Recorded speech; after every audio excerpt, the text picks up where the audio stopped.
হঠাৎ একদিন মা মাথার ঘুরে বসে বসে চোখের পানি ছেড়ে কান্দে, আল্লাহ, একটি মাত্র সন্তান তুমি আমারে দিলা, তারে আমি ইসলামের পথে মানুষ করতে পারলাম না, কোরআন শিখাইতে পারলাম না, হাদিসের জ্ঞান দিতে পারলাম না, ইসলামের পথে রাখতে পারলাম না। আমি মা হয়ে আল্লাহ তোমার কাছে ফরিয়াদ করলাম, তুমি শোনো নাই রে আল্লাহ। আল্লাহ যদি নাই তুমি শোনো, আমার মাতাল সন্তানকে তুমি ঈমান দিয়ে দাও, ও যদি মারা যায় যেন ঈমানের সাথে মৃত্যুবরণ করে। জোরে বলো আল্লাহু আকবার। এ মুসলমান শুনে নাও, মা দোয়া করে, মায়ের দোয়া কবুল হয়ে গেছে আল্লাহর দরবারে। ছেলে ডাকতে বলে, মা আমি যাব হাসান বসরির কদমের মধ্যে, কিন্তু আমি উঠতে পারি না, দাঁড়াইতে পারি না, বসতে পারি না রে মা, তুমি যদি একটু হাসান বসরি আমার বাড়ি ডাকতে, আমি খাস তওবা করে নিতাম, আল্লাহ যেন গুনাহ মাফ করে দেয়। এর মা জননী দৌড়াইলেন হাসান বসরির কাছে। হাসান বসরির কদমে যা ডাকতে বলে, হুজুর,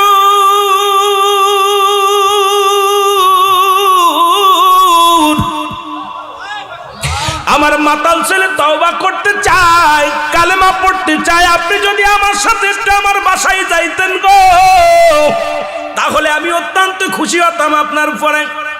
হাসান বসরি ডাক দে কয়, মা গো, তোমার ওই মাতাল ছেলেকে কলমা পড়ানো তো দূরের কথা, তওবা তো দূরের কথা, ওই ছেলে যদি মারা যায় ওর জানাজা পর্যন্ত আমি পড়ব না, ওর কবর পর্যন্ত দিব না, মাটি দিব না, জানাজা পড়ব না, গোসল করাবো না। সুতরাং নাফরমান গুনাহগার ব্যক্তি যদি মারা যায়, আমি হাসান বসরি তার কদম সেখানে যেতে পারি না।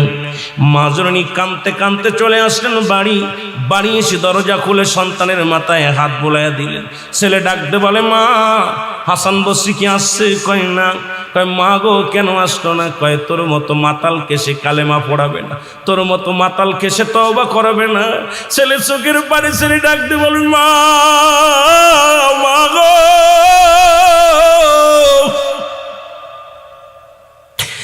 আমার মতো পাপীরে যদি দুনিয়ার মানুষ ঘৃণা করে, আমি যদি মারা যাই, জানি আমি মারা যাবো গো মা, মারা গেলে আমার এই লাশখানা কোনো গোরস্থানে শুয়াইবা না, যদি গোরস্থানে শুয়াও তাহলে গোরস্থানের মানুষের কষ্ট হবে রে মা, আমি মারা গেলে আমার গলার মধ্যে রশি লাগাইয়া টানতে টানতে জঙ্গলের মধ্যে ফেলে দিবা রে মা, নাই সমুদ্রে ফেলে দিবা, কারণ আমার মতো পাপীরে যদি গোরস্থানে রেখে দেয় অন্য ভাইয়ের কষ্ট হবে, অন্য ভাই বোনদের কষ্ট হবে। এই জন্য মা গো, আমার দেহ কানা তুমি দুনিয়ার মধ্যে কোথাও দাফন করবা না। মা একটা দাবি করে, যার দুনিয়ার মধ্যে ভুল করেছি রে মা, আমি ক্ষমা চাই। কাঁদতে কাঁদতে সন্তান দুনিয়া থেকে বিদায় হয়ে গেল। আল্লাহু আকবার বলুন। সন্তান মারা গেল, জনম দুঃখিনী মা চোখের পানি ছেড়ে কান্দে, মালিক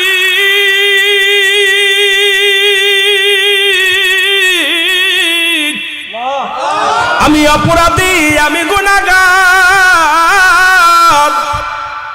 একটা মাত্র সন্তানকে আমি দিনের বুঝ দিতে পারি নাই, সন্তান মারা গেল, এই লাশ আমি কোথায় রাখবো, এই মরা দেহখানা আমি কোথায় ফেলে দিব রে আল্লাহ। সন্তান তো বলে গেছে, মা তুমি আমার গলার মধ্যে রশি লাগাইয়া বনের মধ্যে ফেলে দিবা, নাই পানিতে ফেলে দিবা। এখন আমি কি করি? চোখের পানি ছেড়ে কান্দে। এমন সময় হাসান বসরি দরজার মধ্যে হাজির। মারহাবা বলেন না। হাসান বসরি যখন দরজার মধ্যে হাজির হয়ে গেছে, দরজা খুলে দেখে হাসান বসরি রাহমাতুল্লাহ উনি ঘরের মধ্যে হাজির হয়ে গেছে গো। ডাকতে বলে, হুজুর আপনি আমার ঘরে?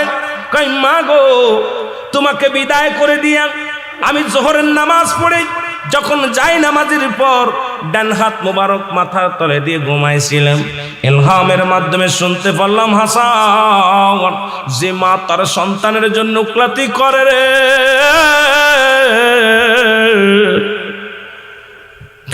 হাসান রে আজকে মা সন্তানের পক্ষে গেছে রে, ওই সন্তানের ফরিয়াদ আমি আল্লাহ কবুল করেছি। আমি আল্লাহ সন্তানের তওবা কবুল করেছি, কারণ মায়ের হাতটা আমি বিফলে যেতে দিই নাই। মা জননী হাত উঠাইছে সন্তানের হইয়া, আমি আল্লাহ কবুল করে নিছি রে হাসান, তুমি যাও। মায়ের চোখের পানি জমিনের মধ্যে পড়ে, আমি আল্লাহ সইতে পারি না। তুমি যাই ওই সন্তানকে গোসল করাইবা, তুমি ওই সন্তানকে কাফন পরাইবা, তুমি ওই সন্তানকে দাফন করাইবা, কারণ আমি আল্লাহ ওই সন্তানের ফরিয়াদ তওবা কবুল করে নিছি। জোরে জোরে বলো মারহাবা। হাসান বসরি ডাকতে বলে, মা মা গো, এই দুনিয়ার মধ্যে তোমার দোয়া বিফলে যায় নাই। মাগো, তোমার দোয়া আল্লাহ কবুল করেছে, তোমার সন্তানের তওবা আল্লাহ কবুল করেছে। এ মুসলমান, আজকে সেই সমাজ, এ মুসলমান, এমন মা বাবা যদি কোনো সন্তানের পক্ষপাতী করে গো, তার কপাল খুলে যায়। আজকে অনেকেই ওয়াজ শুনি কিন্তু মা বাবার সাথে খারাপ ব্যবহার করি। অনেক বক্তা মা বাবার ওয়াজ করে কান্দি, অথচ মা বাবার খবর নিই না। ও মুসলমান, আজকে মা বাবা বৃদ্ধ আশ্রমে, মা বাবা বুড়া বয়সে কত কষ্ট করে রে মুসলমান। আজকে মা বাবার হক আমরা আদায় করতে পারি না, আল্লাহর দরবারে কি জবাব দিব রে মুসলমান। আমি এই জন্য আমি আপনাদেরকে বলে যাই, তওবা করবা বেশি বেশি, আর মা বাবার যত্ন করবো বেশি বেশি গো। মা বাবারেও খুশি রাখবা, আমার আল্লাহ রাসূলকেও খুশি রাখবা, ইসলামের বিধান মেনে চলবা, দুনিয়া আখিরাত দুইটাই শান্তি পাবা। জোরে জোরে বলেন ঠিক কিনা? এ মুসলমান, গভীর মনোযোগ। লা ইলাহা, নাই কোনো ইলাহ ইল্লাল্লাহ, এক আল্লাহ ছাড়া, মুহাম্মাদুর রাসূলুল্লাহ, আল্লাহ পাকের প্রেরিত রাসূল বা বান্দা হলো নবী। মারহাবা বলো। আর একটু জোরে। আল্লাহ পাক একমাত্র ঠিকানা হলো রাহমাতাল লিল আলামিন। নবীকে ভালোবাসো, আল্লাহর প্রেমের ডুব দাও রে মুসলমান। এই কালেমা পড়লেন পৃথিবীর মধ্যে, এই কালেমা পড়ে ইসলামের মধ্যে ঢুকলা। আজকে মুসলমান, তুমি আল্লাহ ছাড়া কোনো মাবুদ নাই, অথচ আজকে বাংলার জমিনে মুসলমানেরা কোরআন নিয়ে অবমাননা করা হয়। আজকে কোরআনের প্রতি তওমাত দেয়া হয়, নবীর প্রতি তওমাত দেয়া হয়, সাহাবীদের প্রতি তওমাত দেয়া হয় রে মুসলমান। শুনে নাও, কয়েকদিন আগে বড় কষ্ট পাইলাম, কোরআনকে বলতেছে কোরআনের ভিতর অধিকাংশ আয়াত জাল, কোরআনের ভিতর অধিকাংশ আয়াত হলো বানোয়াট, অথচ আল্লাহ বলেছেন জালিকাল কিতাবু লা রাইবা ফীহি। জোরে বলো মারহাবা। মুসলমান, যার ভিতরে কোনো সন্দেহ নাই, যার কোনো জবর ভুল নাই, জেরের ভুল নাই, নুক্তার ভুল নাই। আজকে বাংলার জমিনের কিছু শায়েখ আছে যারা কোরআনের ব্যাখ্যা দিতে যায় কোরআনের ভুল ধরেছে। আল্লাহ বলে, কারা ধরবে না? হুদাল্লিল মুত্তাকিন। ও মুসলমান শুনে নাও, যারা মুত্তাকিন হবে, যারা মুমিন হবে, কোরআনের অবমাননা করবে না, ইসলামের অবমাননা করবে না। এই জন্য যারা চন্দ্র পূজা করে, যারা প্রতিমা পূজা করে, যারা দুনিয়ার মধ্যে আল্লাহ ছাড়া অন্যকে সাক্ষী বানায়, দেবতা বানায় পূজা করে, আল্লাহ বলে হাবিব ওদের জানায়া দাও। আমি ছোট্ট একটা সূরা পড়ে আলোচনা শুরু করেছি, সূরা ইখলাস। আল্লাহ বলে হাবিব ওদের জানায়া দাও, আল্লাহু আল্লাহু আহাদ আল্লাহুস সামাদ লাম ইয়ালিদ ওয়া লাম ইউলাদ ওয়া লাম ইয়াকুল লাহু কুফুয়ান আহাদ। জোরে জোরে চিল্লায়া চিল্লায়া বলেন আল্লাহু আকবার। আল্লাহ ডাকতে বলে, হাবিব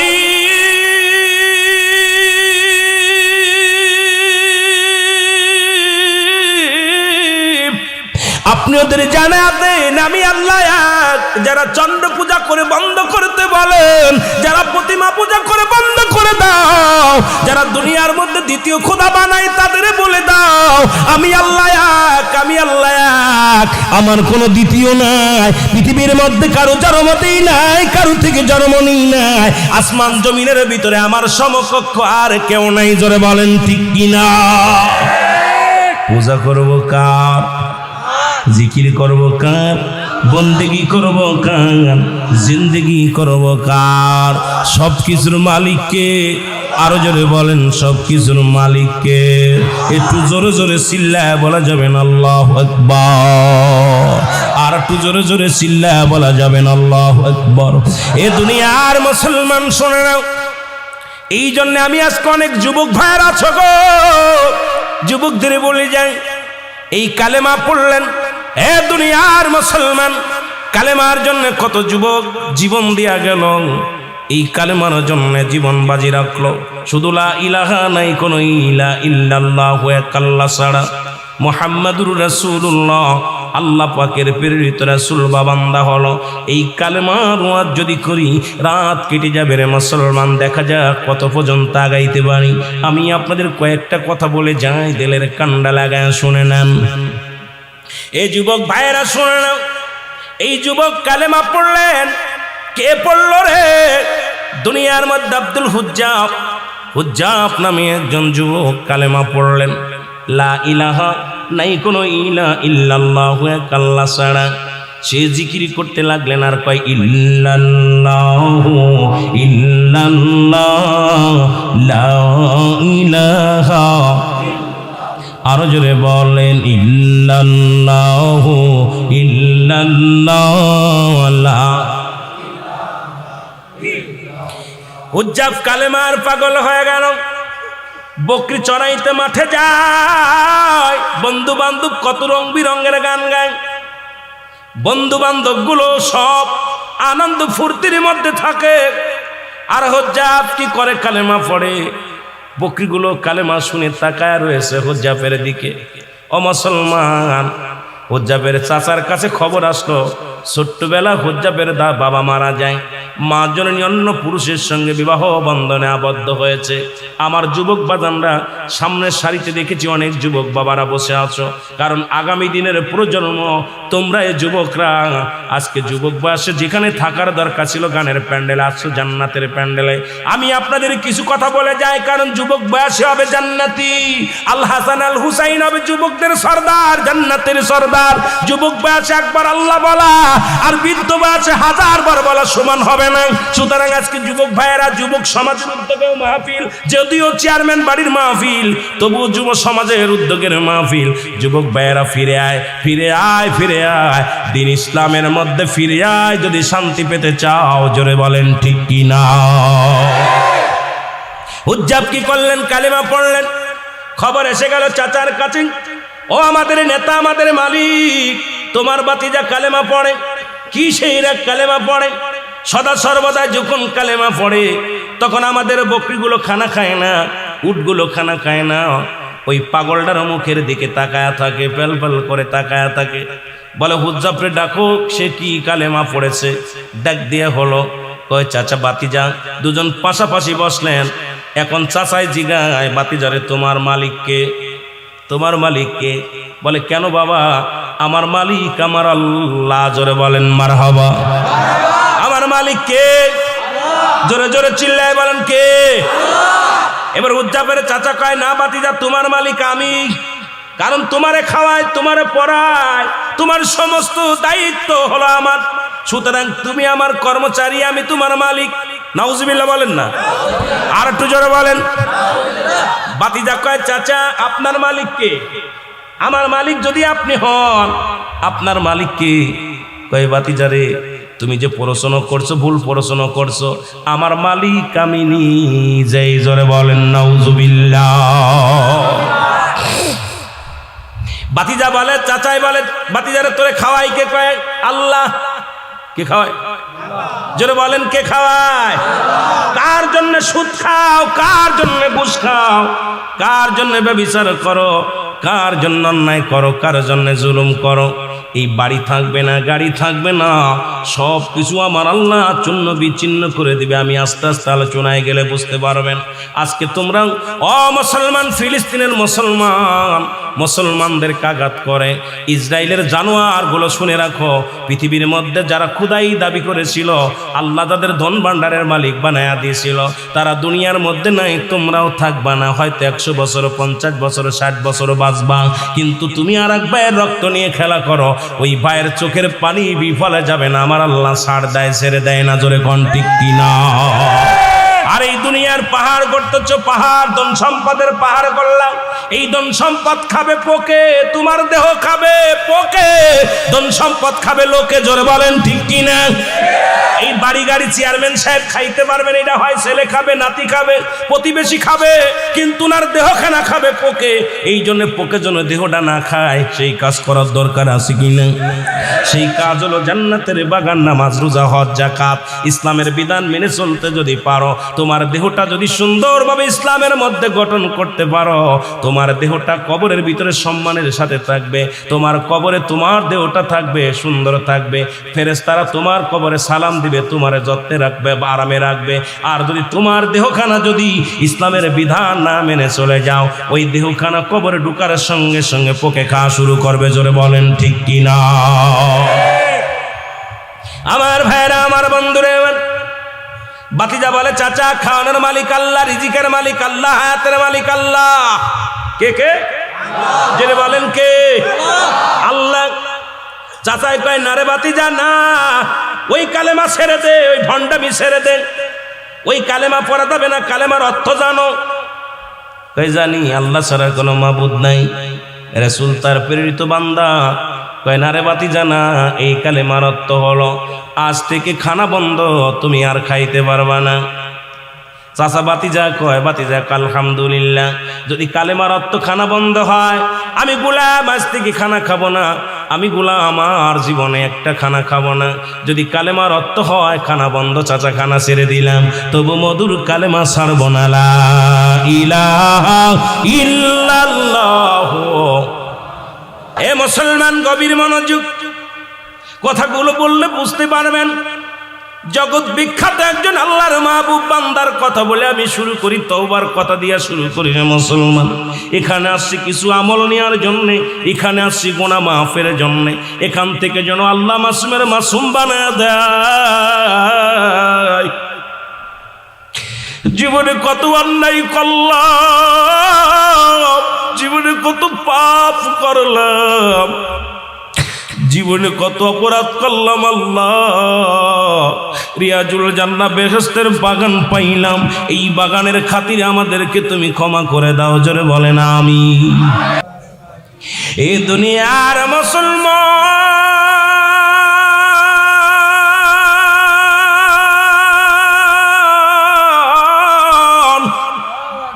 আমি বলতেছিলাম, এক নাম্বার বিপদ হলো মানুষের মরণ, দুই নাম্বার বিপদ হলো মানুষের কবর, তিন নাম্বার বিপদ হলো কিয়ামতের ময়দান। একটার পর একটা বিপদ রে মুসলমান। এই মরণের কথা বলতে যাইয়া আমি আপনাদেরকে বলতেছিলাম, সবচাইতে সহজ মৃত্যু যদি এত কঠিন হয়, তাহলে তাদের কঠিন মৃত্যুটা কত কঠিন হয়। ও দরদি বন্ধু, একটা কথা বললে বুঝতে পারবেন রে মুসলমান। মা মরিয়াম আলাইহিস সালাম, ঈসা ইবনে মরিয়ামের মা, ঈসা নবী একদিন বসে আছে, মা মরিয়াম ডাকতে বলে, বাবা বাজারে যাও, কিছু ফল নিয়ে আসো আমার জন্য, আমি দুঃখিনী মা, কিছু ফল খাবো। মা মরিয়াম যখন হুকুম দিলেন, হযরত ঈসা আলাইহিস সালাম কি ফলের সন্ধানে ঈসা নবী ছাকা নিয়ে ঝুড়ি নিয়ে চলে গেলেন ফল আনতে। বাজারে যখন ফল আনতে চলে গেলেন, আজরাইল আলাইহিস সালাম জমিনের মধ্যে আগমন করলেন। কত ছেলে কলেজে পড়ে লেখাপড়া করে চাকরি করবে, আজরাইল সামনে খাড়া হয়ে গেছে, মোটর সাইকেল নিয়ে গেছে, শেরপুরে বাজারে পথের মধ্যে লাশ হয়ে ফিরেছে। কত কপি বাবারে আমার বিদেশের মাটিতে গেছে টাকা কামাইতে, লাশখানা কফিনে করে এসে গেছে। জোরে বলেন ঠিক কিনা? কারণ মরণের কোনো সময় নাই, টাইম নাই, কখন মৃত্যুবরণ হয়ে যাবে, কখন যেন মালাকুল মউত চলে আসবে কেউ বলতে পারি না রে বাবা। এই জন্য আমি আপনাদেরকে বলে যাই, অনেকে মনে করি বুড়া হলে নামাজ পড়বো, বুড়া হলে রোজা রাখবো, বয়স হলে, এখনো তো বয়স হয় নাই। কারণ মরণের কোনো সিরিয়াল নাই, কে কখন চলে যাবে কেউ বলতে পারি না। জোরে বলেন ঠিক কিনা? আমার ভাইরা, আমার বন্ধুরা, এর মারিয়াম, মারিয়ামের কাছে আজরাইল ডাকতে বলে, সালাম দাও, আসসালামু আলাইকুম মা মারিয়াম।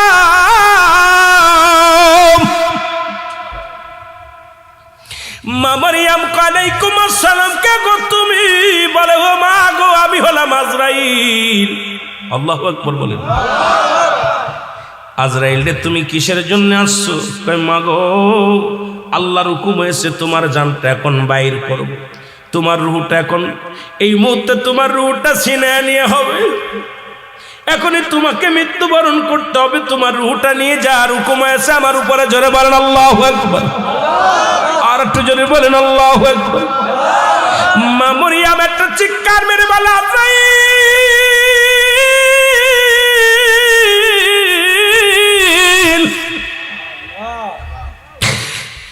তুমি আমার নিবার আইছো, কোনো দুঃখ নাই, তবে আমাকে একটু সময় দাও, আমাকে একটু সময় দাও। আমি আমার ছেলেকে পাঠাইছি ফল আনতে, আমার ছেলে আমার কলিজার টুকরা সন্তান যখন ফিরে আসবে তার সাথে 2টা মিনিট কথা বলতে চাই রে আজরাইল, এই সময়টুকু আমারে দাও, আমি আমার ছেলের সঙ্গে 2টা কথা বলতে চাই। আজরাইল বলে মা সময় নাই, কারণ আল্লাহর হুকুম হয়েছে আপনাকে 2টা মিনিট আমি সময় দিতে পারবো না। ও মা মরিয়ম, এখনই হুকুম হয়েছে আপনার রূহটা কবজ করার জন্য, সুতরাং 2 মিনিট কেন 2 সেকেন্ড সময় যে আমার দ্বারা সম্ভব নয়। আপনি প্রস্তুতি নেন, আপনার রূহ কেন আমি বাইর করবো। জোরে জোরে চিল্লায় বলো আল্লাহু আকবার। আজরাইল হুকুম দিলে, হুকুম পাইলে তোমার মতো মৌলবী আমার মতো মৌলবী মুন্সি দেখার সময় নেই, খালি হুকুম আসতে পারলে দেখা যায় সিজদার মধ্যে পড়ে আছে, রুকুর মধ্যে পড়ে আছে, ঘুমের মধ্যে মরে আছে। কারণ কখন কোন হালাতে নিব, আল্লাহ যখনই হুকুম দিবে আজরাইল তখনই সেই হালাতেই ধরে ফেলবে। জোরে বলেন ঠিক কিনা? আজরাইল আলাইহিস সালামকে মারিয়াম আলাইহিস সালাম বলে, ও আজরাইল, আমি ভয় করি না, মৃত্যুকে ভয় করি না, মৃত্যুকে পরোয়া করি না, তুমি আমারে নিয়ে যাবা, যদি আমার কথাই যদি না শুনবা তাহলে আমি প্রস্তুতি নিলাম, তুমি আমার রূহটা নিয়ে যাও। সঙ্গে সঙ্গে আজরাইল আলাইহিস সালাম রূহটা নিয়ে গেছে, মা মরিয়ম জমিনের মধ্যে পড়ে গেছে। জোরে বলো আল্লাহু আকবার। মরিয়ম আলাইহিস সালাম কি বলছে, সঙ্গে সঙ্গে জমিনের মধ্যে পড়ে গেছে গো।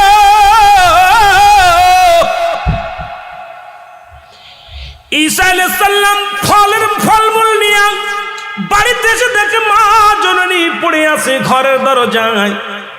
ঈসা আলাইহিস সালাম চিন্তা করছে মা ঘুমায়, মাকে ডিস্টার্ব করা যাবে না।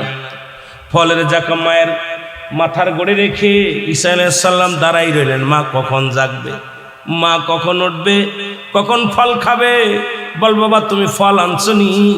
ঈসা আলাইহিস সালাম দূরে দাঁড়ায় রইলেন, আম্মা মরিয়ম ঘুমাইতেছে। ও মুসলমান, অনেকক্ষণ চলে যায়। ঈসা আলাইহিস সালাম কে আমার মা আমার বাড়িতে যখন পা রাখতাম রে, আমার দুঃখী মা পায়ের শব্দ শুনে কোনোদিন ঘুমাই নাই রে। আমার জনম দুঃখিনী মা যখন আমি ঘরে ফিরে আসতাম, পায়ের শব্দ শুনিয়া বলতো, ঈসারে আইসো নি বাবা, ও বাবা তুমি কি ঘরে আইসো? আজকে যেহেতু মা ডাকে নাই, মার কোনো অসুখ হলো নি। মায়ের হাতটা যখন ধরলেন, দেখে মায়ের আর প্রাণ পাখি নাই, মা দুনিয়া থেকে নেছে বিদায়। চোখের পানি ছেড়ে কান্দে আর বলে আল্লাহ। মায়ে আনতে বললো ফল, মায়ের বুঝি পরাণে ফল চেয়েছিল, আমি ফল আনিয়া মাকে আর পাইলাম না, তুমি মাকে নিয়ে গেলে আমার আল্লাহ, তুমি আমার মা জননীকে নিয়ে গেলা। চোখের পানি ছেড়ে কাঁদতে লাগলেন, কাঁদিয়া কাঁদিয়া বলে আল্লাহ তুমি তো আমাকে সেই পর দিছো জিন্দা ডারে মরা ডারে বাঁচানো। ঈসা আলাইহিস সালাম ডাক দে বলে আল্লাহ সেই ক্ষমতা আমারে দিয়া দাও, আমার মাকে একটু জাগাইব। সঙ্গে সঙ্গে আল্লাহ ক্ষমতা দিয়ে দিলেন, হুকুম দিলেন ঈসারে তোর মারে ডাক দে। সঙ্গে সঙ্গে ঈসা আলাইহিস সালাম ডাক দেয়, মা আর ঘুমায় না, ওঠো। মা জননী লাফতে উঠলেন, মারহাবা বলেন। মা জননী বলে বাবা রে তুমি ফল নিয়ে আইসো নি? আল্লাহু আকবার। মা গো তুমি আর ফল খাইতে পারবা না গো মা, ফল তো নিয়ে আসলাম, তুমি আর জগতে নাই, তবে একটা কথা জানার জন্য তোমারে জাগাইছি গো মা। মা বলে বাবা কিসের জন্য জাগাইলি বল? কয় মা গো তোমার সঙ্গে আজরাইল কি রকম আচরণ করেছে আমি জানতে চাই। আল্লাহু আকবার বলে। তোমার সাথে আজরাইল আলাইহিস সালাম কি রকম আচরণ করেছে জানতে চাই। মা মরিয়ম ডাকতে বলে বাবা ঈসা রে, তোরে দুনিয়ায় আনতে যত কষ্ট হয়েছে বাবা, এই দুনিয়ার মধ্যে আজরাইল আমার জানটা যখন বাইর করেছে আমি এত বড় যন্ত্রণা, এত কঠিন যন্ত্রণা ইতিপূর্বে কোনদিন পাই নাই। জোরে জোরে চিল্লায় বলা যাবে না আল্লাহু আকবার। ঈসা আলাইহিস সালাম একটু ক্ষিপ্ত হয়ে গেছে, আমার মা জানটা এত কষ্ট করে, আজরাইল আজরাইল। আল্লাহ কয় যা আজরাইল, আমার বন্ধু ডাকছে শুনে আই কি কয়। আজরাইল শুনে এসে কয় হুজুর আসসালামু আলাইকুম। ওয়ালাইকুম আসসালাম। বলো আমার মা জানটা কেমনে নিছো? তো হুজুর আমার তো আপনি দেখছেন আমার পা জমিনের ভিতরে, মাথাটা আকাশে, আসমানে আমার মাথা মুবারক। সারা পৃথিবীর পানি যদি আমার মাথার ভিতরে ঢেলে দেয় একটু পানি জমিনের মধ্যে পড়বে না, আমি এত বড় দানব। হুজুর আমি তো সবার জান কবাজ করার জন্য দুনিয়া আসি না, একমাত্র আল্লাহ প্রিয় বান্দাদেরকে বান্দিদেরকে জানটা রুহটা নেওয়ার জন্য আমি আদবের সঙ্গে আসি। সুবহানাল্লাহ বলেন না। অন্য এই সমস্ত ঘুষখোর, সুদখোর, জিনাখোর, ব্যভিচারখোর, বেনামাজি জানটা কবাজ করতে আজরাইল দুনিয়া আসে না। উপর থেকে একটা হুক্কার দিবে, রুহটা সঙ্গে সঙ্গে বাইরে হয়ে যাবে, আর যে আকৃতি ধরবে ধরার সঙ্গে সঙ্গে কলিজাটা কমিয়ে দেবে, হয় পিছনের রাস্তা দিয়ে, সামনের রাস্তা দিয়ে, চোখ দিয়ে, কান দিয়ে, নাক দিয়ে, কোন জায়গাতে বাইর হবে, পালানোর জায়গা পাবে না। ঠিক কিনা? পালানোর কোনো জায়গা পাবে না। আজরাইল বলো আমার মা জানটা কেমনে করেছে? হুজুর আপনার মাকে আমি সালাম দিয়ে শুধু আপনার মায়ের বুকের উপরে হাত মুবারক রাখছি, এরকম আস্তার গায়ে টাচ দিছি। কোন রকম সন্তান যেমনি মায়ের বুকে দুধ খাইতে খাইতে ঘুমায় যায়, ঠিক আপনার মায়ের জানটা আমি ঠিক এইরূপ ভাবে আমি কবাজ করেছি। জোরে বলেন না মারহাবা। মারিয়াম আলাইহিস সালাম বলতেছে আজরাইল তুমি কি শুনাইলা? এত সহজ মৃত্যু আমাকে এত কঠিন দিছো, আমার সমস্ত দেহের মধ্যে মনে হচ্ছে যে আমার চামড়া ছুলে তুমি কাঁচা মরিচ, এই শুকনা মরিচ আমাকে যেন সমস্ত মরিচ এবং লবণ ডলে দিছো। এত যন্ত্রণা, এত কষ্টে আমার জীবনে আমি এই হায়াতের জিন্দেগিতে আমি পাই নাই। আল্লাহু আকবার বলেন। এই মৃত্যু যদি তুমি এত কঠিন দিতে পারো তাহলে কঠিন মৃত্যুটা কত কঠিন। আজরাইল বলে মাগো পৃথিবীর মধ্যে ওই সমস্ত নাফরমান বান্দাদের রূহটা এমন ভাবে নেওয়া হবে তাদের গায়ের যন্ত্রণা কিয়ামত পর্যন্ত গা থেকে যাবে না। তাদের যন্ত্রণায় ওই কবরে যত ভয়াবহ আযাব আছে, কবরের ভিতরে যত ভয়াবহ জাহান্নামের আগুনের মধ্যে, যত জাহান্নামের অগ্নিকাণ্ডে যত ভয়াবহ আযাব আছে, তার চাইতে সবচেয়ে কঠিন ভয়াবহ আযাব হলো মৃত্যু যন্ত্রণা তাদের। আল্লাহু আকবার বলেন। আরো জোরে, আরো জোরে।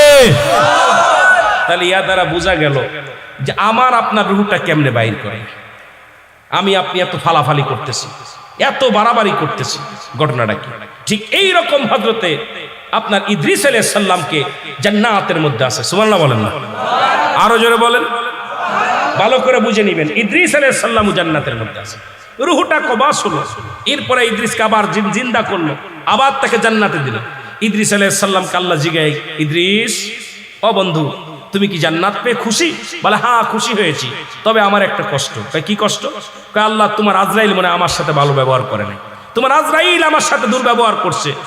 কি কারো দুর্ব্যবহার? তোমার আজরাইল আমার রূহটা এমন কষ্ট দিছে, আমার গায়ের যন্ত্রণা যায় না, আমি ঘুরে শুতে পারি না, বসতে পারি না, দাঁড়াইতে পারি না, আমার গায়ের যন্ত্রণা এখন ছটফট করি, আমি খুব কষ্টের মধ্যে আছি। আল্লাহু আকবার বলেন না। আল্লাহ কয় আজরাইল তাড়াতাড়ি যা। আমার বন্ধু কি কয়?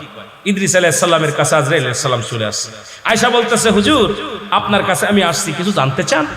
কয় আমি তো জান্নাত পেয়ে আল্লাহর নিয়ামত পেয়ে অনেক খুশি হয়েছি, হ্যাপি হয়েছি, আর নিয়ামতে ভরপুর সব পাইলাম, কিন্তু আজরাইল আগে বলো আমার জানটা কেমনে বাইর করেছিল। ইদ্রিস আলাইহিস সালাম বলা পর আজরাইল আলাইহিস সালাম বলে হুজুর হুজুর আপনার রুহটা আমি এত আসানে যেমন একটা ফুল ছেড়ে বা একটা পিপিলিকায় কামড় দেয়, আপনাকে তো এত পরিমাণও আমি কষ্ট দিই, আপনাকে আমি এত পরিমাণও কষ্ট দিই নাই, শুধু আমার হাত মুবারকের সোয়া দিছি আপনার গায়ের মধ্যে, আপনার সোয়া ও তার আপনার হুকুম নিয়ে আপনার গায়ের মধ্যে সোয়া দিছি, আপনার রুহটা আমি আসান করে এত আসানে সুন্দরভাবে একদম বুলাকে যেমন মাথায় হাত বুলায় বুলায় ঘুম পাড়ায়, আপনার রুহটা ঠিক এত সুন্দরভাবে আমি নিয়েছি। ইদ্রিস আলাইহিস সালাম একটা চিৎকার মেরে বলা, আজরাইল এই যন্ত্রণা এত সহজ মৃত্যু যদি এত কঠিন হয়, তাহলে তুমি যাকে কষ্ট দিয়ে মারবে তাদের কত কঠিন হবে, জোরে জোরে চিল্লায় বলো আল্লাহু আকবার। এই পৃথিবী চিরদিন থাকার জায়গা নাই, অন্ধকার কবর যে তোমার আসল ঠিকানা রে মানুষ, অন্ধকার কবর যে তোমার। এই আমি চলে যাব, আমায় তোমরা ভুইলা যাইও না, আমি চলে যাব,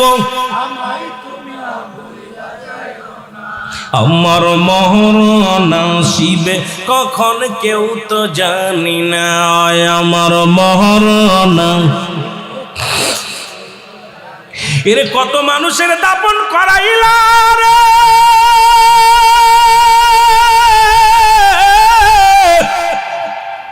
কত মানুষের কাপন পরাইলা, কত মানুষকে গোসল করাইলা।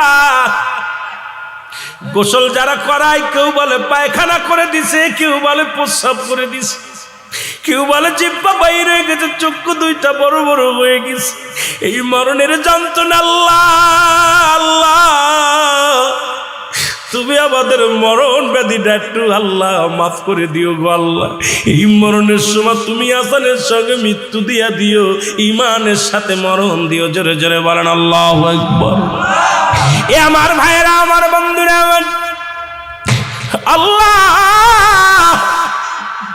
ও আমার আল্লাহ, এই মরণটা যেন এমন ভাবে দাও, এই মরণের সময় যেন কালেমা পড়তে পড়তে মরতে পারি, এই কালেমা যেন নসিব হয়ে যায় আল্লাহ, ইমানের সাথে যেন মৃত্যু হয়। এর 2 নাম্বার বিপদ হলো মানুষের কবর।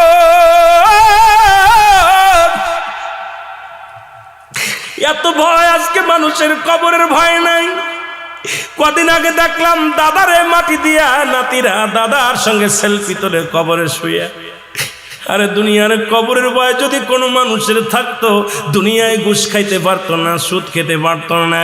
কবরের ভয় যদি কোনো বান্দার অন্তরে থাকতো, জীবনে কোনোদিন দুর্নীতি করতে পারতো না। কবরের ভয় যদি কোনো বান্দার ভিতরে থাকতো, জনে কম দিতে পারতো না। ওখানে কবরের ভয় যদি থাকতো, কোনো বান্দা ফজরের নামাজ ছাড়তে পারতো না। কবরের ভয় যদি থাকতো, দুনিয়ার মধ্যে জিনা করতে পারতো না, ব্যভিচার করতে পারতো না। কবরের ভয় যদি থাকতো, মিথ্যা বলতে পারতো না। আসলে আমাদের কবরের ভয় নাই ও মুসলমান। দ্বিতীয় বিপদ হলো মানুষের কবর। এই দ্বিতীয় বিপদ হলো আমাদের কবর। জোরে বলেন আল্লাহু আকবার।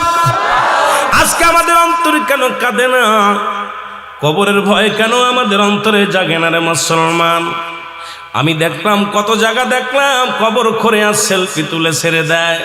রে একবার কি তোর মরণের চিন্তা হয় না? যেখানে কোনো বাতি নাই, যেখানে কোনো সাথী নাই, কোনো বন্ধু নাই। ওরে বন্ধু নাই, বান্ধব নাই, এই ঘরে একমাত্র আমার আপনার হবে ঠিকানা। জোরে বলেন ঠিক কিনা? এ আমার ভাইয়েরা, আমার বন্ধুরা, আমার গভীর মনোযোগ। এই কবরে যেদিন শুয়ে দিবে রে, লম্বা আলোচনা আমি ইতি করবো, বেশি করবো না। আমি যুবকদের দিকে আর একটু যাবো, সমাজের দিকে যাব, বাস্তবমুখী কিছু আলোচনা করব যদি সময় পাই রে মুসলমান। তবে একটা কথা না বললে নয়, আজকে এই চোখের পানি যাদের অন্তরে চোখের পানি আসছে রে মুসলমান, যাদের চক্ষু দিয়া মাছের চোখের মতো একটু গড়ে পড়বে জাহান্নামের ভয়, কবরের ভয়। আল্লাহ তুমি এই চক্ষু দুটি জাহান্নামে দিও না। আল্লাহ তুমি আমাদের দিও কেন জাহান্নামে দিও না। আল্লাহ আল্লাহ, এই চেয়ারম্যান বাড়ির মাহফিলের খাতিরে আমাদেরকে ক্ষমা করে দিও। জোরে জোরে বলেন আল্লাহু আকবার। রে আদর করিয়া মানুষ আল্লাহ বানাইয়া বলেন আদর করিয়া মানুষ আল্লাহ বানাই কেমনে দিয়া জাহান্নামে ফেলিয়া বলেন কেমনে দিবা জাহান্নামে মহব্বতে বলেন আদর করিয়া মানুষ আল্লাহ বানাই বলেন আদর করিয়া মানুষ আল্লাহ বানাই কেমনে দিবা জাহান্নামে ফেলিয়া বলেন কেমনে সকলে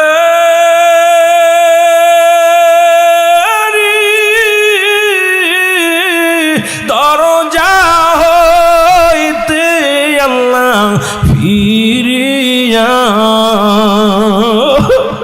এর সকলে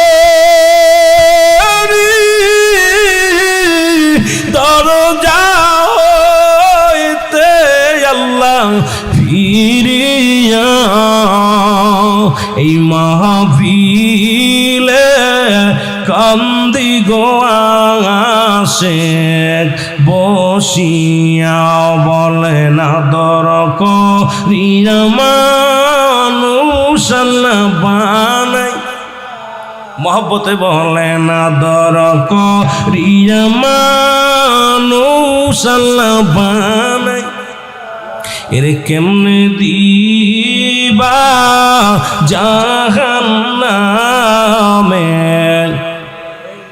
এ দুনিয়ার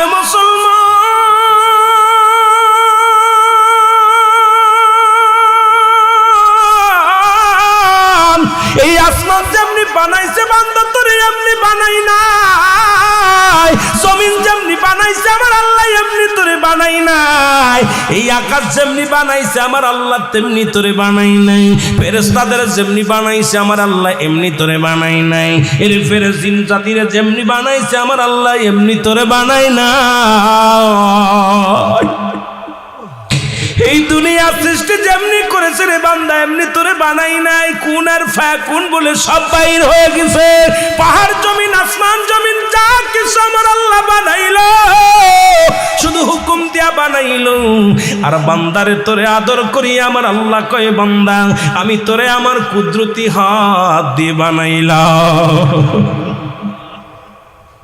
বান্দারে আমার আল্লাহর কুদরতি হাত দিয়ে তোরে বানাইলো একবার তোর মুখের দিকে তাকায়া দেখ তোর কত সুন্দর নাকটা বানাইলো কত সুন্দর মুখটা বানাইলো কত সুন্দর তোর গালটা বানাইলো কত সুন্দর চোখ দুটি বানাইলো কত সুন্দর দুটি কান দিল বান্দারে 3.5 ইঞ্চি 4 ইঞ্চি একটা কপাল দান করলো এই বান্দা হাজারো গুনাহ করিয়া তখন সিজদার মধ্যে যায় বলে সুবহান রাব্বিল আলা আল্লাহ বলে যখন ডাক দেয় আমার আল্লাহ লজ্জা পেয়ে যায় কারণ আদর করে বান্দা বানাইছে এই বান্দা যখন নত সুরে আল্লাহ বলে ডাক দেয় আমার আল্লাহ জিন্দেগির সব গুনাহ মাফ করে দেয় জোরে বলেন মারহাবা এই জন্য ফেরেশতাদের যেমনি বানাইছে বান্দা তোর এমনি বানাই নাই তোর কত দাম এই মানুষের কত দাম মানুষের কত ইজ্জত মানুষকে কত মহব্বত করে আমার আল্লাহ বানাইলো আল্লাহ কয় বান্দা এই আকাশ জমিনের মধ্যে যা কিছু আমি আল্লাহ বানাইলাম শুধু হুকুম দিছি রে বান্দা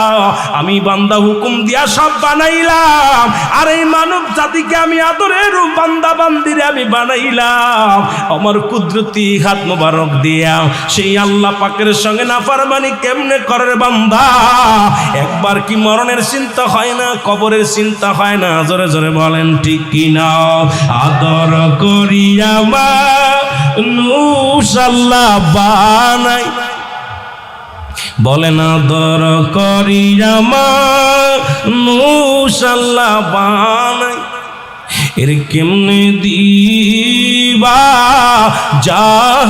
জাহান্নামে ফেলিয়া বলেন কেমনে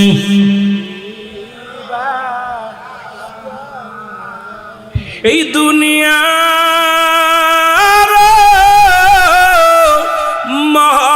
মহব্বতে আল্লাহ পড়িয়া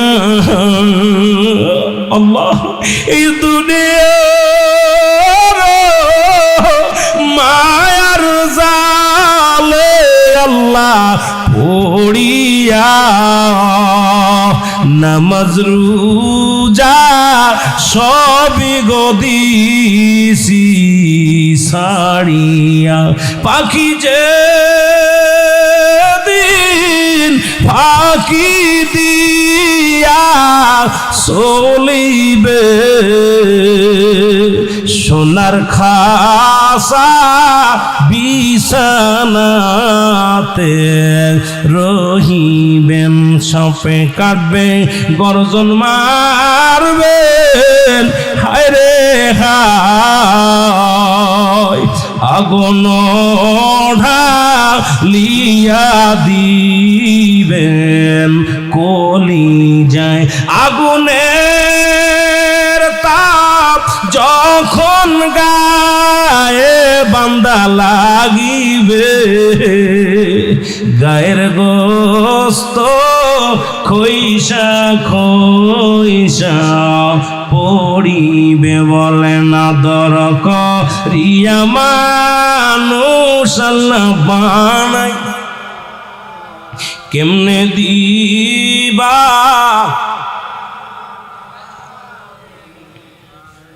এ দুনিয়ার মুসলমান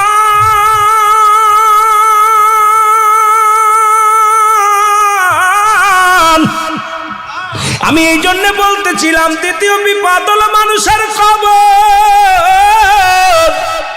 এই কবরে যেদিন শোয়াবে সর্বপ্রথম দুজন ফেরেশতা আসবে তার নাম হলো নুমান ফেরেশতা আল্লাহু আকবার আমরা জানি কবরে শোয়াইলে একজন ফেরেশতা আসবে মান কারণে কিরি ফেরেশতা আপনার দু কাঁধে দুজন বর করে রাখছে কেরামান কাতিবিন দুনিয়ার জিন্দেগিতে যা যা করছেন সব লিখে রাখছে দুজন ফেরেশতা কবরে যেদিন শোয়ানো দিবে সঙ্গে সঙ্গে কবরের মধ্যে আসবে নুমান ফেরেশতা আপনাকে রুহটা পৌঁছায় দিয়ে বলবে বান্দা চেয়ারম্যান সাহেব দুনিয়ার মধ্যে আল্লাহ রুহটা দিয়েছিল আজরাইল জানটা নিয়েছিল আর আমি নুমান ফেরেশতা আপনার রুহটা ফেরত দিয়ে গেলাম এই নেন রুহটা ফেরত দিয়ে দিলাম দিয়া পর বান্দারে জাগাইবে চক্ষু দিয়া দেখবে না অন্ধের মতো সব টের পাবে অন্ধ মানুষ যেমন দুনিয়ার আলো বাতাস দেখতে পায় না কানে সবই শুনতে পায় রে মুসলমান শুনে নেন এইরকম যখন রোমান ফেরেশতা ডাকতে বলবে বান্দা ওঠো এবার হাতের মধ্যে দুখানা কাগজ আনবে নোমান ফেরেশতা একখানা আনবে বদির কাগজ একখানা আনবে নেকির কাগজ এই কাগজখানা হাতের মধ্যে দিয়া বলবে বান্দারে 80 বছরের জিন্দেগি তুমি পাইলা 70 বছরের জিন্দেগি তুমি পাইলা কত রাকাত নামাজ পড়েছো কত জায়গা কোরআন খতম পড়েছো কত জায়গা তুমি ইসলামের দাওয়াত দিয়েছো কয়টা হাদিস শোনাইছো কয়েক তো তুমি নামাজ কাজা দিছো সব কিছু লিপিবদ্ধ আছে গো বলবে বান্দা তুমি এবার লেখা শুরু করো ভালো কাগজ দেখিয়া পরীক্ষার খাতা হাতে নিয়া বান্দা বলবে ফেরেশতারা রে আমি লিখবো আমি কলম পাবো কই আমার রোমান ফেরেশতা ডাকতে বলবে বান্দারে তোর ডান হাতের শাহাদাত আঙ্গুল মুবারক হলো তোমার কলম আমার দেশের অনেক ভাই অনেক আলেম ওলামা সুন খায় আঙ্গুলে এই আঙ্গুলটা তো সুন খাওয়ার জন্য নয় রে বাবা এই আঙ্গুলটার এত দাম চন্দ্রটাকে দ্বিখণ্ডিত করেছে রাহমাতুল লিল আলামিন চাই আঙ্গুলের ইশারায় আবার ইয়াউমাল কিয়ামতের ময়দানে যেদিন তুমি অন্ধকার কবরে শোবা তোমার আমল নামা লেখা লাগবে ডান হাতের শাহাদাত আঙ্গুল মুবারক দিয়া এই হাতের মর্যাদা জানো রে মুসলমান শুনে নাও এই ডান হাতের আঙ্গুল শাহাদাত আঙ্গুল মুবারক হবে কলম বান্দা বলবে ফেরেশতারা রে অনুমান ফেরেশতা আমি কলম পাইলাম কালি কই বলে কালি হলো তোমার মুখের থুতু মুবারক এখন এই থুতু মুবারক পবিত্র রাখতে হবে আজ থেকে আর গাঁজা খাওয়া যাবে না বিড়ি খাওয়া যাবে না তামাক খাওয়া যাবে না ওরে অনেক আলেম আছে পানের মধ্যে এত হানিক জর্দা না হলে পান চলে না আবার বিড়ির বিরুদ্ধে ওয়াজ করে রে মুসলমান শুনে নাও বড় কষ্ট হয় আমার তখনই বিড়ি তো আগুন বানায় উড়ায় দেয় আর আলেম সাহেব জর্দা না হইলে পান খাইতে পারে না কয়টা হলো মুবারক মুসলমান অধিক পরিমাণ মাকরু সেবন করলে হয় সগীরা গুনাহ, সগীরা গুনাহকে ছোট করে দেখলে হয় কবিরা গুনাহ, কবিরা গুনাহকারী জাহান্নামী জাহান্নামী জাহান্নামী। এখন কয় সগীরা গুনাহ, সগীরা গুনাহ, মাকরু মাকরু মাকরু, অধিক পরিমাণ মাকরু সেবন করলে হয় সগীরা গুনাহ। কি গুনাহ? হয়তো অনেকের গায়ে লাগবে বিলে আওয়াজ আসতে হয়েছে, কি গুনাহ? জোরে বলেন কি গুনাহ? সগীরা গুনাহ। এবার সগীরা গুনাহকারী বেশি, সগীরা গুনাহ বেশি করলে হয় কবিরা গুনাহ, কবিরা গুনাহকারী হবে জাহান্নামী। এখন তুমি বিড়ির বিরুদ্ধে ওয়াজ করো, আগে পানের মধ্যে জর্দা ছেড়ে দাও। মুসলমান এই কথাটা বললেই তো অনেক আলেমের গায়ে লেগে যায়, তখন তোরে মুসলমান শুনে নাও। এর মুসলমান দেলের কান্ডা লাগা, শোনো পান খাও, বারণ করি না, এটা হাড়ের রোগের ওষুধ। পানের রোগটা, পানের সেই পানের রসটা হলো হার্ট রোগের, হাড়টা তারে মজবুত করে। কিন্তু এর মধ্যে তুমি বিষাক্ত তামাক 1 কেজি ছাড়া হয় না। আবার তুমি বিড়ির বিরুদ্ধে ওয়াজ করো, কয় বিড়ি হারাম। আছে না? অনেক মৌলবি ওয়াজ করার পান খায় জর্দা দিয়া, ওয়াজ করার খায়। এই হচ্ছে কি, নিজে যেটা ছাড়তে পারিস না আবার একজনে বলার দরকার নেই। যেরকম ঠিক কিনা রাগ রাগ করতেছেন? কয়টা বাজে? কয়টা বাজে? সারা দিন বাবারে আপনারা চলতেছে, কিন্তু আমার চলতেছে না, কারণ আমার দৌড় পড়তেছে খালি পিঠের মধ্যে। বলতেছিলাম যে কথা শুই না লন, তাহলে আজ থেকে মুখ দিয়ে ফাইসা কথা বলা যাবে না, ইয়াবা খাওয়া যাবে না, ফেন্সিডিল খাওয়া যাবে না, মদ খাওয়া যাবে না, মুখ দিয়ে কাউকে গালি দেওয়া যাবে না, মুখ দিয়ে পচা কথা বলা যাবে না। মুখটা পবিত্র রাখার দরকার আছে কি না? যে তুইটা হবে সেদিন কিয়ামতের ময়দানে কালি, কবরের মধ্যে হবে তোমার কালি, কাপনের কাপড় হবে তোমার কাগজ। 3 টুকরা কাপনের কাপড় দিয়া দেয়। এর হাকিকতটা শুনে নাও। প্রথম কাপনের কাপড়টা টান দিয়ে খুলে নিবে, বলবে বান্দা এই নাও কাগজ, তুমি লেখা শুরু করো। সেকেন্ডের মধ্যে লেখা হয়ে যাবে। এবার বান্দার হাতে আর একখানা কাগজ ধরাইয়া দিবে, বলে এটা কি? কয় তোর জিন্দেগি, 70 বছরের জিন্দেগি, কোন জায়গা জিনা করেছিলি, কোন জায়গা পরে সেরি নিয়ে গল্প করেছিলি, কোন জায়গা সিনেমার হলে বয়া বয়া সিনেমা দেখছিস, কোন জায়গা নাটক সিমেশা হয়ে নটপটি নাচাইছিল, কোন জায়গা বেহায়াপানা করছিল, কোন জায়গা সুদ খাইছিল, কোন জায়গা ঘুষ খাইছিল, কোন জায়গা বইয়া ব্যভিচার করেছিল, সব কিছু সামনে পেয়ে, এগুলো আমি করি নাই। সঙ্গে সঙ্গে ভিডিও পেলে সামনে হাজির হয়ে যাবে রে। কত টাইমে, কত সেকেন্ড, কোন মাসে, কোন তারিখে, কোন বছরে, সব সামনে হাজির হয়ে যাবে। বান্দা লজ্জায় মাথা লুকাতে যাবে, লুকাইতে পারবে না। নুমান ফেরেশতা বলবে লেখো। বান্দা যার যার হিসাব তার লেখা লাগবে। আমরা তো অনেকেই জানি না, মানে আমাদেরটা লেখে রাখতেছে কেরামান কাতিবিন। এরে বাবা না, তোরটা তোর নিজের লেখা লাগবে। কবরে শোয়ানো পর পর যার যার আমল নামা তার নিজেরটা নিজে লেখা লাগবে। আল্লাহু আকবার বলেন। এই লেখানোর দায়িত্ব থাকবে নোমান ফেরেশতা। উনি ডাকতে বলবে লেখো। বান্দা শিকার যাবে না, লিখতে যাবে না, আঘাত করবে হাতুড়ি দিয়ে, লোহার গম্বুজ দিয়া বাড়ি মারবে, সঙ্গে সঙ্গে মাটির তলে অনেক দূরে চলে যাবে। আবার টানতে বাইর করবে, আবার মাছ দিবে।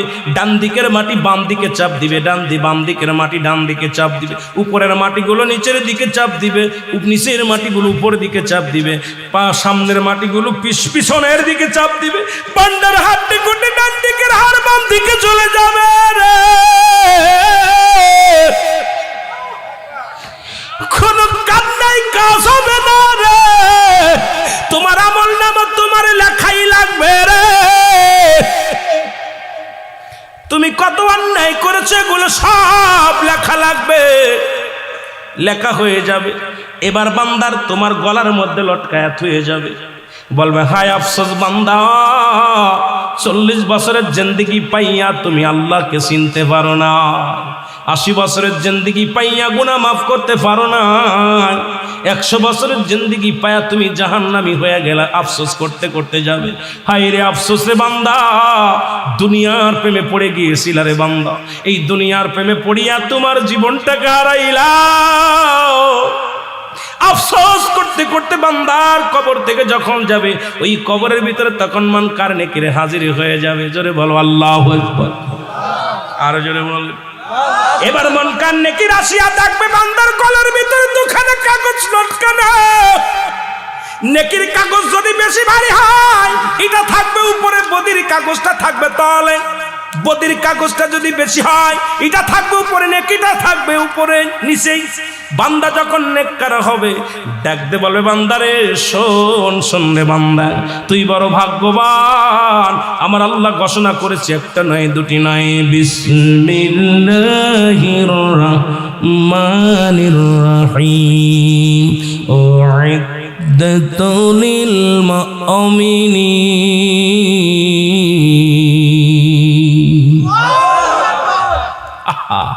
বান্দারে তুই মুমিন, তুমি মুত্তাকিন, তোর জন্য প্রস্তুতি আছে, একটা নয় দুটি নয়, 8টা। কয়টা? তোর জন্য প্রস্তুতি করে রাখছে আমার আল্লাহ 8টা জান্নাত। কয়টা জান্নাত? জোরে বলেন, কয়টা জান্নাত? ভয় পান না? কয়টা জান্নাত? যেতে চান না কিরা কিরা একটু হাত তোলেন। চান না? যেতে চান না কিরা কিরা? আরে বাবা, শেরপুরের মানুষ ধরা পড়ে গেছে। শেরপুরের নাইয়া বড়ই তলা যাইয়া কি বিশ্ব পাগল বানাইল রে, ঠিক কিনা? এই শেরপুরের মানুষ ধরা পড়ে গেছে রে বাবা। জান্নাতে যেতে চাই সবাই, জোরে বলেন ঠিক কিনা? আর জোরে বলেন ঠিক কিনা? এ মুসলমান, জান্নাতে যেতে চাই, জোরে বলেন ঠিক কিনা? আরো জোরে, আরো জোরে, ঠিক কিনা? ও মুসলমান, কয়টা জান্নাত? কয়টা জান্নাত? সব করাই চাই, কতক্ষণ? সব করাই। কারণ আল্লাহর গোলামি করবো, একটা নয়, সব করা চাই, সব বাড়ি আমার। কতক্ষণ? আল্লাহ পাক দিয়ে দিবে, কয়ে বান্দারে যেটা খুশি যা। কারণ সারা জীবন গোলামি করছি, সারা জীবন কষ্ট করছি, শীতের রাত্রে জেগে জেগে তাহাজ্জুদের নামাজ পড়ছি, কোরআন পড়েছি, না খেয়ে থাকছি, ঘুষ খাস নাই, সুদ খাস নাই। বান্দারে আজকে তোর জন্য খোলা আছে সব করা দরজা। তোর যেটা ভালো লাগে এটা দিয়ে ঢোক, আর যেটা ভালো লাগে সেটা দিয়ে বাইর হ। শুধু আবাদান আবাদান, চিরস্থায়ী একমাত্র ঠিকানা হবে তোর জান্নাত। আরো জোরে বলেন আল্লাহু আকবার। জাহান্নামীদের জন্য প্রস্তুতি করে রাখছে আমার আল্লাহ, বলে বিসমিল্লাহির রাহমানির রাহিম উইদ্দাতুল কাফিরিন। আমি আল্লাহ কাফের, বেঈমান, মুনাফিকদের জন্য প্রস্তুতি করে রাখছি কয়টা জাহান্নাম? জোরে বলা যাবে? জোরে বলা যাবে? কয়টা জাহান্নাম? আল্লাহ বলে কাফের, বেঈমান, মুনাফিকদের জন্য রেখে দিলাম 7টা জাহান্নাম। কিরা কিরা যাবেন?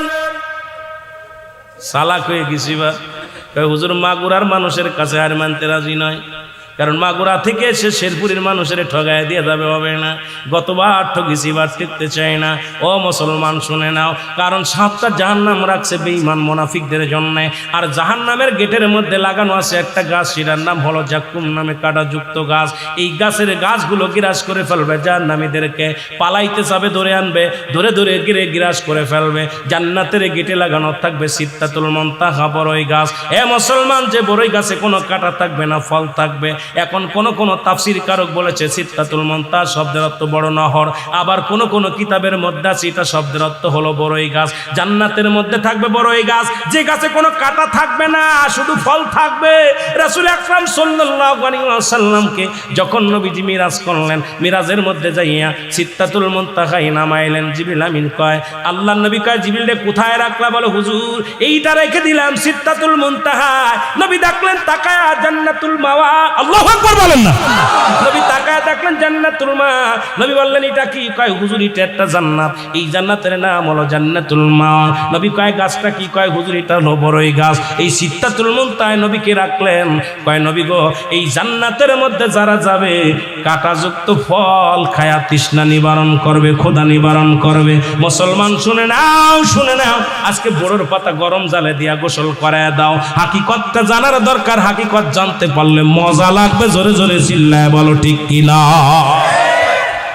আমার ভাইয়েরা, আমার বন্ধুরা, আমার কবরটা হলো এইরকম অবস্থায় থাকবে। 3য় নাম্বার বিপদ হলো কিয়ামতের ময়দান।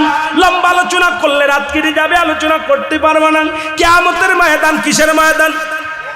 জোরে বলেন, কিসের ময়দান? কিয়ামতের ময়দান, এই কিয়ামত হওয়ার আগে ঈসা আলাইহিস সালামের আগমন ঘটবে, খানে দাজ্জালের আগমন ঘটবে, ও মুসলমান এজিদ মজুদের আগমন ঘটবে। এখন বাংলাদেশে অধিকাংশ বেঈমান মুনাফিকেরা খানে দাজ্জাল মুসলমান শুনে না, ইমাম মেহেদী সাজছে। অনেক জায়গা পীরেরা ইমাম মেহেদী বলে দাবি করেছে 40 জন ভণ্ড ইমাম মেহেদী আগমন করবে। ইমাম মেহেদীর নাম থাকবে মুহাম্মদ। কি নাম থাকবে জোরে বলেন, কি নাম? একটু বলে যায়, কাজে লাগবে। এই ওয়াজটা আগে দরকার, কারণ এই ওয়াজটা করতে দেরি করে ফেলেছি। কারণ বর্তমান জামানার মুসলমানদের ঈমান হরণ করতেছে। বলতেছে অনেক পীর সাহেব ইমাম মেহেদী সেজে বসে আছে। মুসলমান শুনে নেন, ইমাম মেহেদী বাংলার জমিনে আগমন করবে না, বাংলার জমিনে জন্ম নিবে না। বাংলার জমিনে যারা ইমাম মেহেদী বলে দাবি করবে, দুইটা জুতার বাড়ি মারতে পারলে তার নেকি হবে, জোরে বলেন ঠিক কি না? ইমাম মেহেদী আলাইহিস সালামের বংশ থাকবে বদুয়া বংশ, গোত্র থাকবে বদুয়া গোত্র। এ মুসলমান ফাতেমার বংশধর হবে। ভালো করে লিখে নেন, ভালো করে জেনে নেন। ইমাম মেহেদী আলাইহিস সালামের নাম থাকবে মুহাম্মদ। নাম থাকবে কি জোরে বলেন, কি থাকবে? এরে মুসলমান, হাসান বসরি রাহমাতুল্লাহ আলাইহি মুসলমান এর কদমের মধ্যে এক মাতালের গল্প বলি আমি, শুরু করব আলোচনা। আল্লাহর দরবারে যে ফরিয়াদ কবুল হয়, আল্লাহর দরবারে তওবা কবুল হয়। তওবাকারীকে আল্লাহ ভালোবাসে। তওবা করো, বেশি বেশি তওবা করো সকাল সন্ধ্যা রে মুসলমান। হাসান বসরি রাহমাতুল্লাহ এর কদমের মধ্যে এক স্বামী স্ত্রী দাম্পত্য জীবন আসা যাওয়া করত। এ মুসলমান, হঠাৎ করে স্বামী মারা যায়, স্ত্রীর গর্ভে সন্তান থাকে। স্ত্রী আর দ্বিতীয় বিয়ে করলেন না, এই সন্তানটাকে লালন পালন করলেন। চোখের পানি ছেড়ে ডাকতে বলে, আমার মালিক,